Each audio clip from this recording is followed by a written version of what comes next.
Hi, my name is Marnie Winters. Thanks for tuning into my YouTube channel. The purpose of this channel is to give college and career information to video viewers. The topic for today is the benefits of attending a community college. There are a lot of really good benefits to going to a community college, and I usually recommend to students searching for colleges to consider going to a community college first before attending a four-year university. The first good benefit of a community college is the cost. The cost of a community college is significantly cheaper than attending a four-year institution. Attendees of a community college can go there for 2 years, earn an associate's degree, and generally get it for about $10,000 or less for the entire 2 years and for that associate's degree. Generally, at a private or a public institution, students are likely to spend about $15,000 or more for 1 year. And so at the end of 2 years, they'll have spent $30,000 in tuition, generally at a minimum. And by attending a community college and spending $10,000 for 2 years, as opposed to spending $30,000 at a four-year institution for 2 years, the savings will equal about $20,000. And on top of that, very few community colleges have dorms, so you'll be forced to find someplace else to live, either by staying at home with your parents, or if you're already living on your own, staying where you are. Dorm rooms and cafeteria meal plans on average cost about $12,000 to $15,000 per year. So you'll have saved another $24,000 to $30,000 just by not spending that money on a meal plan and a dorm room. So the total cost savings by going to a community college right off the bat would be right around $44,000 to $50,000 over a 2-year period. That is a lot of money. If you are going to spend that kind of money, I recommend that you consider putting it towards a master's degree or a doctorate instead, because those are higher level degrees that will open up more career doors for you and also likely make you eligible to get a higher level of pay. So that is a more wise investment for that sum of money. And for $50,000, you may be able to cover the entire cost of a master's or a doctorate program, or at least you'll be able to make a significant dent in the cost of one of those programs. The next benefit to attending a community college is the transferability of classes. If you attend a regionally accredited community college and transfer to a regionally accredited four-year institution, your classes will transfer with you.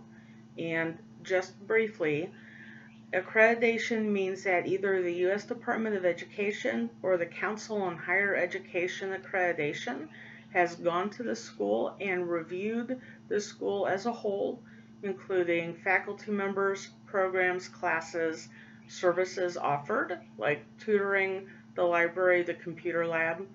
They make sure that you are receiving a quality education, and by being accredited, it means that they have given their stamp of approval. There are two types of major accreditation: regional accreditation and national accreditation. Regional is the best accreditation, and classes will transfer back and forth between regionally accredited schools. So any classes that you've taken at a regionally accredited community college will go to that four-year institution with you. Now, the way that classes transfer in will vary from school to school, and you may have had some classes that you've taken for your associate's degree. They may not necessarily be required for a bachelor's degree. So it's possible that when you transfer, you may have taken some classes that you don't need for that bachelor's, so you may have some extra added classes that aren't counting towards a specific requirement. But overall, a lot of the classes that you've taken at the community college should transfer in and apply someplace for you. That way you'll get credit for those classes and you won't have to take a class over again that you've already taken. The next big benefit of a community college is at the end of 2 years, you can graduate with an associate's degree. if you follow the plan for getting an associate's degree that you receive when you start the community college, and if it's not online, then your academic advisor at the community college can give that to you. That way you'll know what classes to take and in what order. And as long as you follow that plan and successfully pass all of your classes each term, then at the end of 2 years you can graduate with an associate's degree. And some of those degrees can lead to some careers that actually start off paying pretty well. There's majors at most community colleges such as dental hygienist, registered nursing, radiology, technology, respiratory therapy. Those all lead to very specific careers, and those professions all pay relatively well. I believe all of those start at least $30,000 or higher in most areas. So that is definitely a great use of getting an associate's degree, because you can go out at the end of 2 years then and be able to get a job in something that you'll probably be able to support yourself in pretty comfortably. And a lot of those places may offer tuition reimbursement programs at those employers that you can take advantage of to help pay for classes when you go to get your bachelor's degree. So all around, getting that associate's degree can be a very good thing. Most community colleges have really small classes. It's going to be a lot like attending your high school classes, where you get into a class with 25 or 30 students. At larger colleges, you may get into a class that's set up in like an auditorium style type classroom, and you may find yourself in a class with a few hundred other people. That's not going to be something you run into at a community college. Most of the classes will be capped at like 25 or 30 students. That's going to be very good because it's going to give you more access to the teacher as well as to other students in your classroom. It's going to make the learning a lot easier, because as you have questions, you can ask your teacher for an explanation or for more information, and they have the time and the ability to go over that with you to help you understand the material that's being covered. Community colleges are also open admissions colleges, and what this means is, as long as you've met a few basic requirements, such as having a high school diploma or a GED, you'll be accepted. All you'll need to do is take placement tests before you start classes, so they know what classes it is to enroll you in first.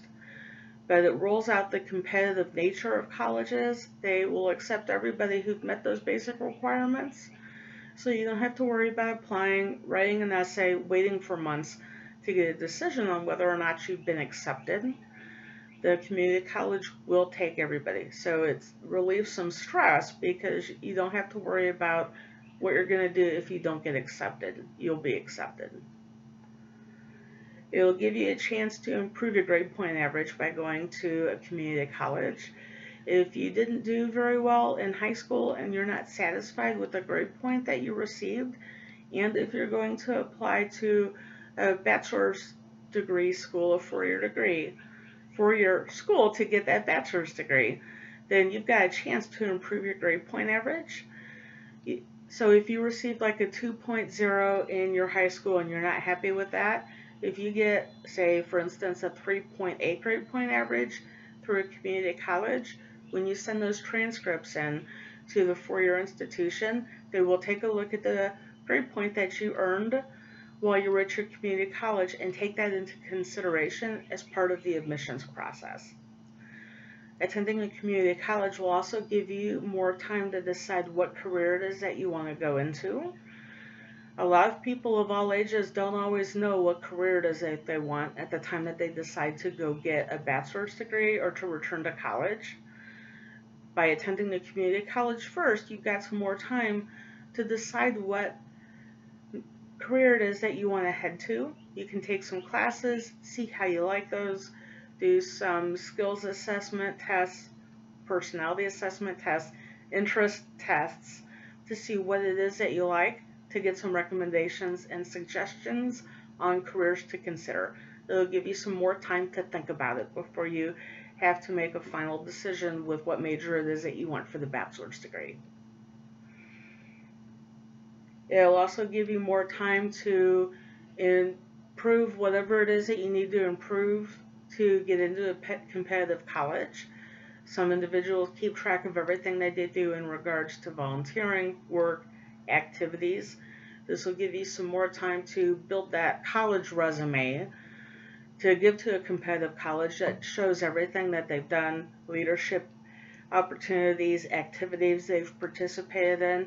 It'll give you 2 more years to do as much as you can so that when you go to a competitive college and they ask what you've done recently, you will have a chance to make a longer list of things or make a better list of things with better quality activities that you've participated in to give to them to make a decision on entering you into that competitive college. That's the information I've got for you today. I hope that you have found this valuable and useful, and I look forward to seeing you again the next time. Thanks very much. Bye-bye.